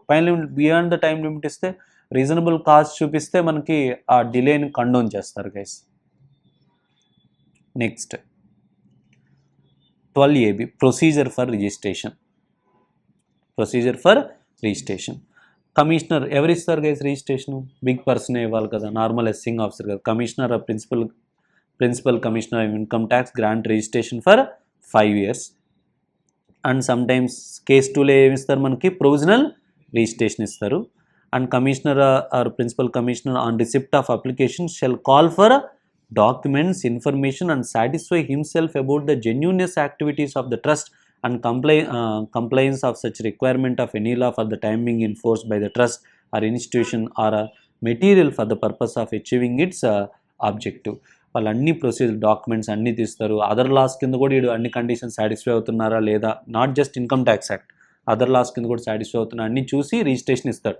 Just like that కాకుండా after satisfying he may pass an order for registration of the trust or refusing the registration, maybe what ever it may be, cancellation మామూలు ఇవ్వచ్చు. Where registration or provisional registration granted under section 12AB and subsequently commissioner noticed occurrence of any specific violations during the previous year and commissioner CAT or PCAT has received a reference from assessing officer under the second proviso to section 143. Assessment చేసేటప్పుడు తెలిసింది assessing ఆఫీసర్కి ఏమని, so trust అనేది దాని objectives కాకుండా వేరే పర్పస్కి spend చేస్తున్నా అని తెలిస్తే అప్పుడు అసెసింగ్ ఆఫీసర్ కమిషనర్కి, అసెసింగ్ ఆఫీసర్ డైరెక్ట్గా డినై చేయకూడదు ఎగ్జామ్షన్ని, కమిషనర్గా చేయాలి. కమిషనర్ రిఫరెన్స్ ఇస్తే అప్పుడు కమిషనర్ వెరిఫై చేస్తారు. Or case has been selected as per the risk management strategy. Risk management strategy అంటే ఇంకా సిబిఐటి సిస్టమ్ సెలెక్ట్ చేస్తుంది కొన్నిసార్లు.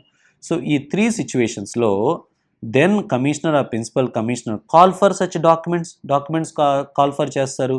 And if he satisfied specific violation took place జరిగిందనుకోండి, specific violation, opportunity of being heard ఇచ్చి అతను రిజిస్ట్రేషన్ ఏం చేస్తారు గైస్? క్యాన్సిలేట్ చేస్తారు. And order shall be passed within 6 months from the end of the quarter in which notice issued by commissioner of income tax or principal commissioner of income tax and forward such copy to the assessing officer and trust.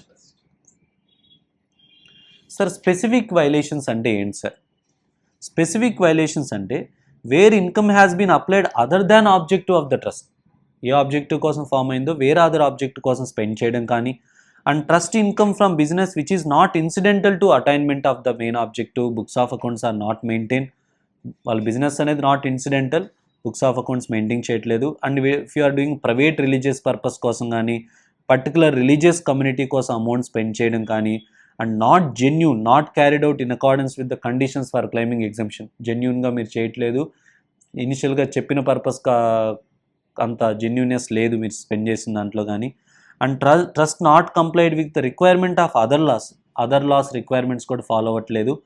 And applied for registration is not complete, it contain false or incorrect information.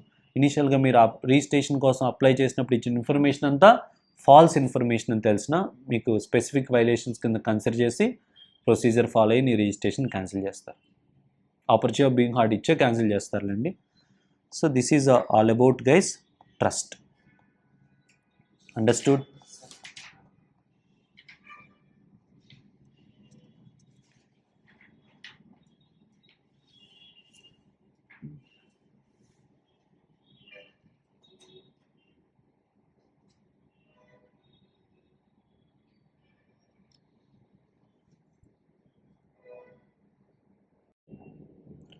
Guys next topic మనం discuss చేయాల్సింది exit tax. So first మనం exit tax very simple, but మీరు లాజికల్గా ఎందుకు exit tax అనే concept వచ్చిందని అర్థమైతే చాలు మీకు. సో ఎగ్జిట్ ట్యాక్స్ మీరు అబ్జర్వ్ చేస్తే సేఫర్ ట్రస్ట్ అనేది మిస్టర్ ఎక్స్ అనే పర్సన్ ట్రస్ట్ స్టార్ట్ చేశాడు. 1/4/2020లో ట్రస్ట్ స్టార్ట్ చేశారు. 1/4/2020లో ట్రస్ట్ స్టార్ట్ చేసి 1/4/2030 వరకు ట్రస్ట్ మీరు ఏం చేస్తారు, ట్రస్ట్కి కాంట్రిబ్యూషన్స్ కానీ, క్యాపిటల్ గెయిన్ కానీ, బిజినెస్ ఇన్కమ్ కానీ, ప్రాపర్టీ హెల్డ్ అండర్ ట్రస్ట్ వచ్చింది. ఈ ఇన్కమ్స్ యూజ్ చేసి మంచిగా అసెట్స్ క్రియేట్ చేశాడు. ఏవేంటి, బిల్డింగు, ల్యాండ్, ఇలా అన్నీ ఎక్వైర్ చేశాడు. ఎక్వైర్ చేసిన తర్వాత ఈ ట్రస్ట్ని ఏం చేశాడు, డిజల్యూట్ చేశాడు. ట్రస్ట్ ఆపరేషన్స్ క్లోజ్ చేశాడు, లేదా ఎక్స్ లిమిటెడ్ అని ఒక కంపెనీకి ట్రాన్స్ఫర్ చేశాడు. అప్పుడు ఏమైంది, ఇప్పుడు మీకు ఆ పీరియడ్లో హ్యాపీగా అసెట్స్ క్రియేట్ చేసి ఆ అసెట్స్ అన్నిటికీ ఏ ఇన్కమ్ నుంచి, ఎగ్జామ్టెడ్ ఇన్కమ్ కదా, ట్యాక్స్ పే చేయలేదు కదా మీరు. ఆ ఇన్కమ్ మీద, వచ్చిన ఇన్కమ్ మీద అన్నీ ఎగ్జామ్షన్ తీసుకొని అసెట్స్ క్రియేట్ చేసి ఆ అసెట్స్ అన్ని వేరే దానికి, బిజినెస్కి, ఎక్స్ లిమిటెడ్కో ఏదో కంపెనీకి ట్రాన్స్ఫర్ చేసేస్తే ఇప్పుడు ఏమైపోయింది, ఎగ్జామ్టెడ్ సోర్స్తో క్రియేట్ అయిన అసెట్స్ అన్ని వాడు వేరే పర్పస్కి యూజ్ చేసినట్టు అవుద్ది కదా. అందుకని ఎప్పుడైతే మీరు ట్రస్ట్ అనేది క్లోజ్ చేస్తారో మీరు ఎగ్జిట్ ట్యాక్స్ కట్టాలి. ఎంత ఎగ్జిట్ ట్యాక్స్ అంటే 30% tax, 12% surcharge, health and education, total 34.95% tax మనం పే చేస్తేనే పే చేయాలి మనం. సో ఏంటమ్మా ఇక్కడ మనం చూడాల్సింది, ద అక్రియేటెడ్ ఇన్కమ్. ఏంటమ్మా, అక్రియేటెడ్ ఇన్కమ్ అంటే ఆ బిట్వీన్ పీరియడ్లో అక్రియేటెడ్ ఇన్కమ్ ఏదైతే ఉందో, so they have to pay tax at MMR, that is 34.94% pay చేయాలి. సరే, ఎప్పుడు మనం పే చేయాలి ట్యాక్స్ అనేది, ఎప్పుడు ఈ కాన్సెప్ట్ వస్తుంది ట్యాక్స్ ఆన్ అక్రియేటెడ్ ఇన్కమ్ అంటే, when trust is converted, conversion of trust or institution into form not eligible for registration.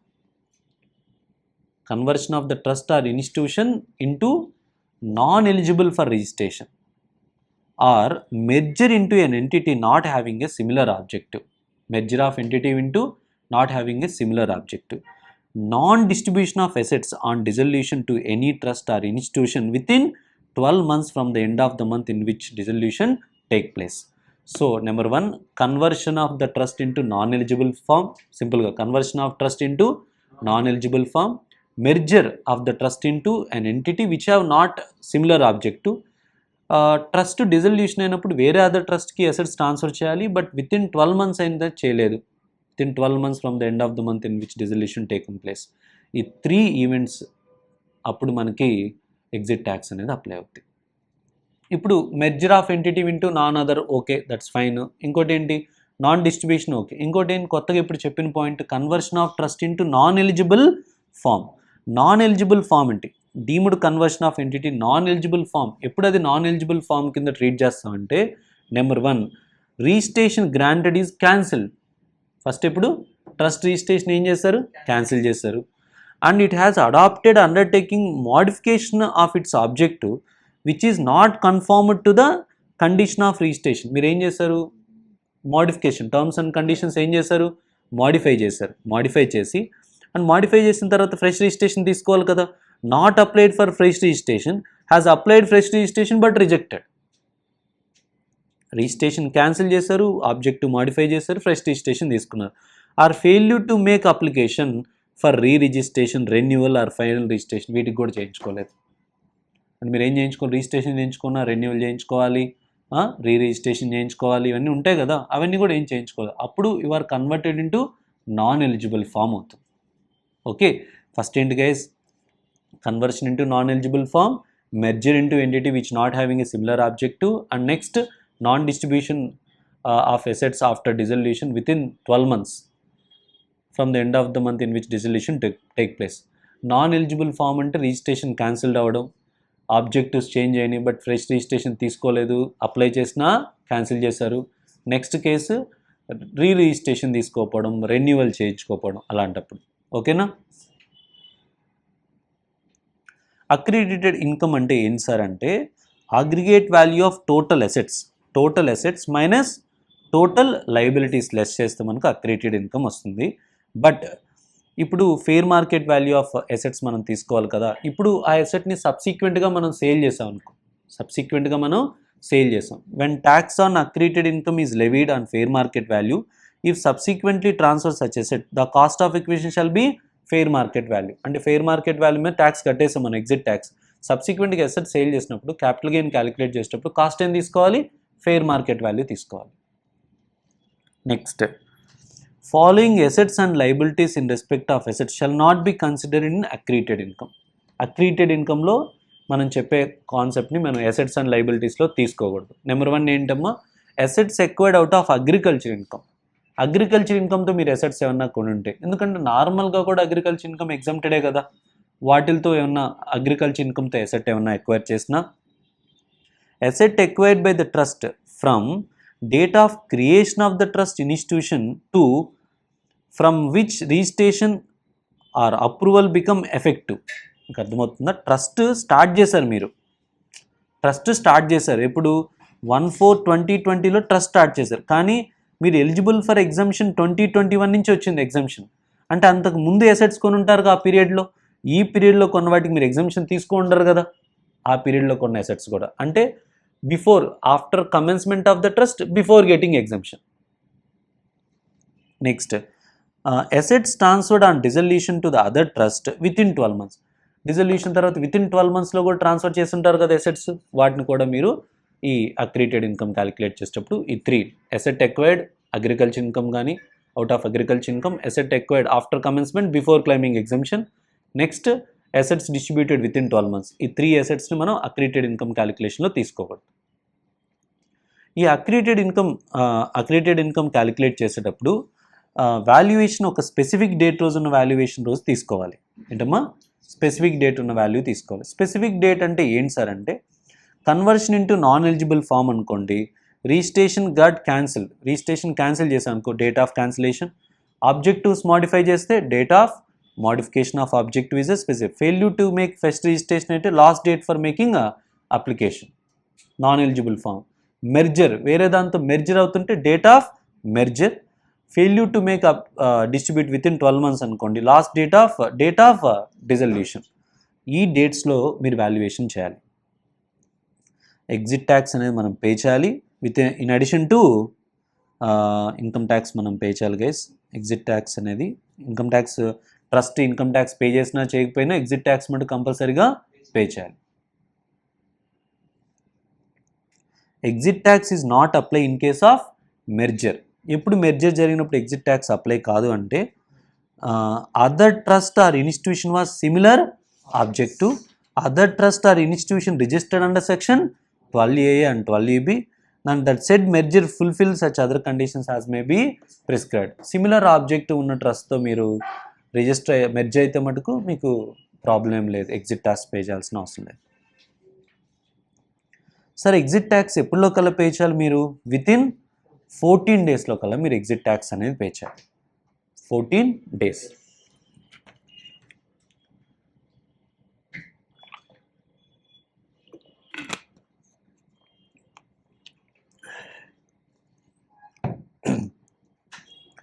Within 14 days అంటే 14 డేస్ ఎప్పటి నుంచి కౌంట్ చేయాలి అంటే సేఫర్ మీ రిజిస్ట్రేషన్ క్యాన్సిల్ చేస్తారు, క్యాన్సిలేషన్ ఆఫ్ రిజిస్ట్రేషన్.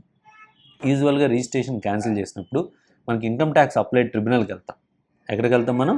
ట్రిబ్యునల్కి వెళ్తాం. వీ విల్ సీన్ ట్రిబ్యునల్ అని చెప్పి ట్రిబ్యునల్కి వెళ్ళి చూసుకుందాం అనుకుంటాం. సార్ మా రిజిస్ట్రేషన్ క్యాన్సిల్ చేశారని.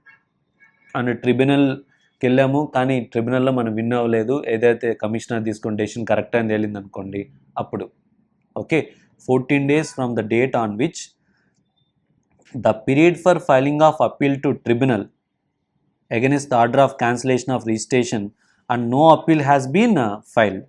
అంటే ఆ పీరియడ్ అయిపోయింది, ద పీరియడ్ ఏదైతే ఉందో ఆ పీరియడ్ అయిపోయింది, or the order in appeal confirming the cancellation of registration is received by the trust. 14 days ఎప్పటి నుంచి కౌంట్ చేయాలంటే మీరు ట్రిబ్యునల్కి వెళ్ళే ఛాన్స్ ఉంది ఒక 60 daysలో కల్లా. రిజిస్ట్రేషన్ క్యాన్సిల్ చేసిన 60 days కల్లా ట్రిబ్యునల్ వెళ్ళొచ్చు. ఆ 60 days టైం అయిపోయింది, మీరు ట్రిబ్యునల్కి వెళ్ళా. ఆ 60 days టైం అయిపోయినప్పటి నుంచి 14 days.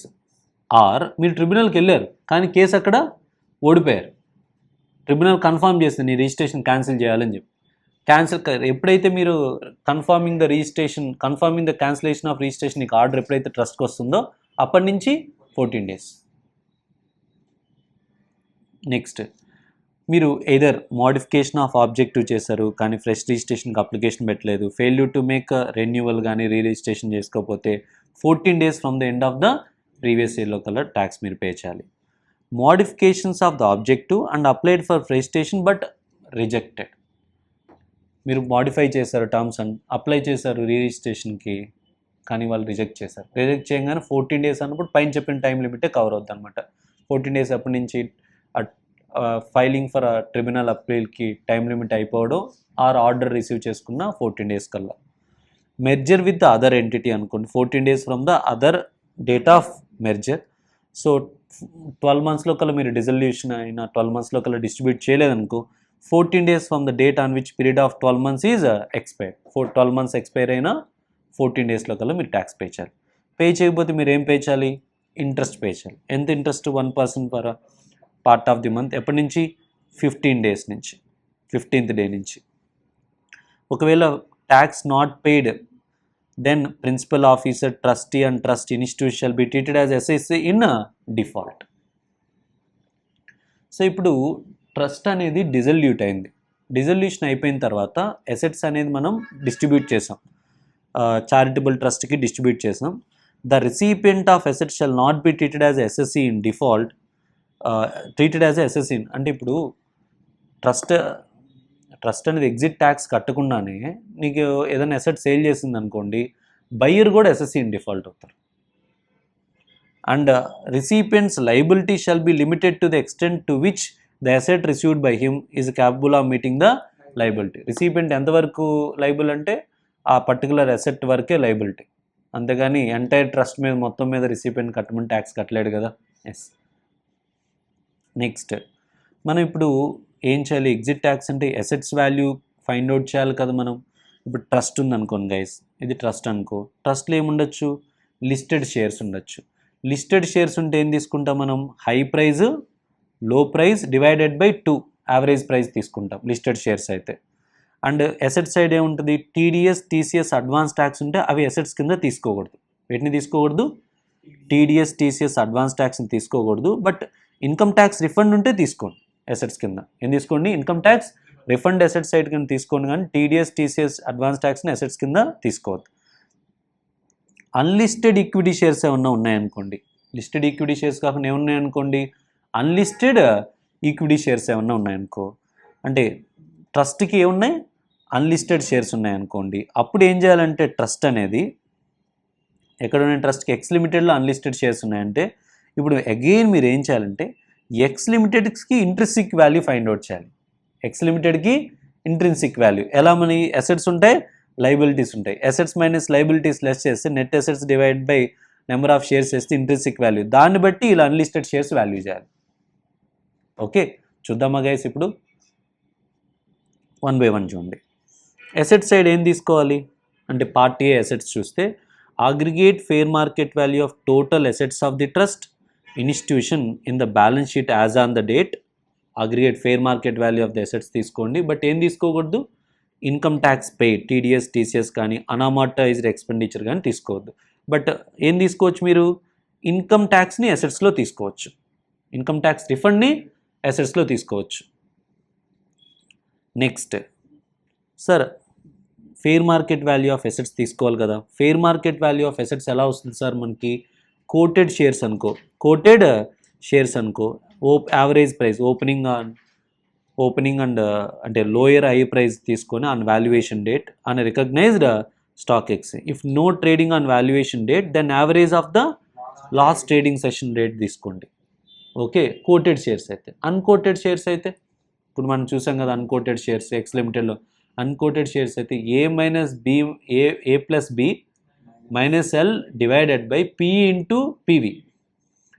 ఏబి అంటే ఎసెట్స్ గైస్, ఎల్ అంటే liabilities, divided by PE into PV. A అంటే ఫస్ట్ ఏ చూద్దాం, ఏందమ్మా బుక్ వాల్యూ తీసుకోండి. Book value of all assets except covered in B excluding TDS advance tax after reducing income tax refund deferred tax expenditure shown in the asset side. Book values తీసుకోండి. But ఏం తీసుకోవద్దు మీరు, income TDS TCS advance tax assets కాదు, income tax refund asset అవుద్ది, unamortized expenditure కూడా asset కాదు. And remaining fair market value of bullion, jewellery, precious stones, artistic work, shares, securities, immovable property, వీటన్నిటికి ఏం తీసుకోండి, ఫెయిర్ మార్కెట్ వాల్యూ తీసుకోండి. ఓకేనా. L అంటే ఏంటి, లైబిలిటీస్, లైబిలిటీస్ లెస్ చేయండి, book value of liabilities less. ఏం లైబిలిటీస్ తీసుకోవద్దు, paid-up equity share capital, dividend, reserves, provision for tax, provision for uncertain liability, contingent liabilities, ఇవన్నీ మనకి ఏం కాదు, అసెట్స్ లైబిలిటీస్ కింద ట్రీట్ చేయొద్దు. ఓకే, అప్పుడు ఏ తెలుసు, సింపుల్ గైస్, ఏబి ఏం పెద్ద ఏం కాదు. ఏ అంటే all book value of assets, B అంటే ఫెయిర్ మార్కెట్ ప్రీషియస్ స్టోన్స్ జ్యువెలరీకి ఫెయిర్ మార్కెట్ వాల్యూ తీసుకోండి.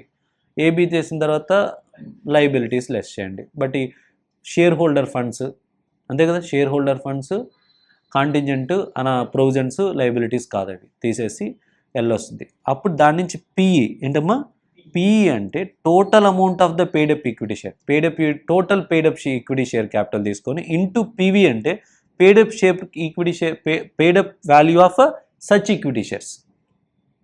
అర్థమవుతుందా, టోటల్ పిఈ లెస్ చేయండి. పిఈ అంటే total paid-up share capital into PV అంటే ఆ పర్టికులర్ ట్రస్ట్ ఎంత పేడప్ షేర్ క్యాపిటల్ హెల్డ్ చేసిందో అది లెస్ ఇంటూ చేయండి. అర్థమైందా. సో ఇప్పుడు ఫర్ ఎగ్జాంపుల్ ఇప్పుడు మొత్తం మనం 10 lakhs వచ్చింది గైస్, ట్రస్ట్ మొత్తం పేడప్ క్యాపిటల్ వచ్చి 1 lakh, మొత్తం పేడప్ క్యాపిటల్ ఎంత 1 lakh, ట్రస్ట్ది ఎంత 30 ఏళ్ళు. ఇది పివి, ఇది పివి, ఇదేంటి పిఈ. ఎంత అప్పుడు ఆ షేర్స్ వాల్యూ ఎంతమ్మా 3 lakhs. అర్థమైందా. కానీ ఇదేదో పేడప్ క్యాపిటల్ చెప్తున్నాం కానీ అలా చెప్పడం waste. Divided by number of shares into trust held చేసిన షేర్స్ ఇస్తే సరిపోద్ది, కానీ అలా ఇవ్వలేదు కాబట్టి అలా చేసినా ఎలాగే వస్తుంది guys. A plus B plus L 10 lakhs వచ్చింది అనుకో, టోటల్ షేర్స్ ఎంత 10,000, ట్రస్ట్ హెల్డ్ చేసిన షేర్స్ 3,000 వేసినా 3 lakhs వాల్యూ వస్తుంది. అలా చేయొచ్చు, వాడు ఏదో అలా చెప్పాడు కాబట్టి అలా చేద్దాం. ఇప్పుడు ఏమేమి అయిపోయినాయి మనకి, అసెట్స్ వాల్యూ ఫైండ్ అవుట్ చేస్తున్నాము. కోటెడ్ షేర్స్ అయిపోయినాయి, అన్కోటెడ్ షేర్స్ అయిపోయినాయి, అన్కోటెడ్ ఈక్విటీ షేర్స్ అయిపోయినాయి. Quoted shares securities, unquoted equity shares అయిపోయినాయి. Unquoted shares securities other than equity shares. అప్పుడు ఏం చేయాలంటే unquoted shares or securities other than equity shares అయితే ఆ ఫార్ములా అప్లై కాదు. Fair market value determine based on the merchant banker report ప్రకారము మనం or accountant chartered accountant report ప్రకారమే determine చేయాలి. ఇమ్మూవబుల్ ప్రాపర్టీ అయితే ఏం తీసుకోవాలి, stamp duty value or fair market value which ever is higher. ఏదైనా business entity మీకు ఉందనుకోండి, A plus B minus L అంటే ఏంటి, ఏ ప్లస్ బి అంటే అసెట్స్ మైనస్ ఎల్ అంటే ఏంటి లైబిలిటీస్. ఎనీ అదర్ అయితే ఏంటి, any other fair market value on valuation date. B అంటే ఏంటి లైబిలిటీస్ గైస్, అన్ని లైబిలిటీస్ బుక్ వాల్యూస్ తీసుకోండి. ఏం లెస్ చేయాలి మనం అంటే సింపుల్, క్యాపిటల్ ఫండ్ కానీ, reserves and surplus, provision for tax, provision for unascertained liabilities and contingent liabilities. ఈ లైబిలిటీస్ కామన్ మనం అక్కడ చదువుకున్న ఇన్కమ్ ట్యాక్స్ వాల్యుయేషన్లో వచ్చినప్పుడల్లా ఇవే ఉంటాయి. ఎసెట్స్ కూడా కామనే. ఎసెట్స్ అన్నిట్లో కూడా కామన్ పాయింట్ ఏముంటుంది, income tax I mean advance tax, TDS, TCS assets కాదు.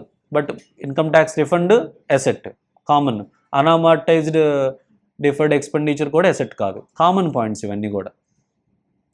దీన్ని యూస్ చేసుకొని మనం ఎసెట్స్ మైనస్ లైబిలిటీస్ లెస్ చేసి మనం అక్రియేటెడ్ ఇన్కమ్ ఫైండ్ అవుట్ చేసి మనం హ్యాపీగా మనం ఎగ్జిట్ ట్యాక్స్ ఫైండ్ అవుట్ చేయొచ్చు. అర్థమైందా?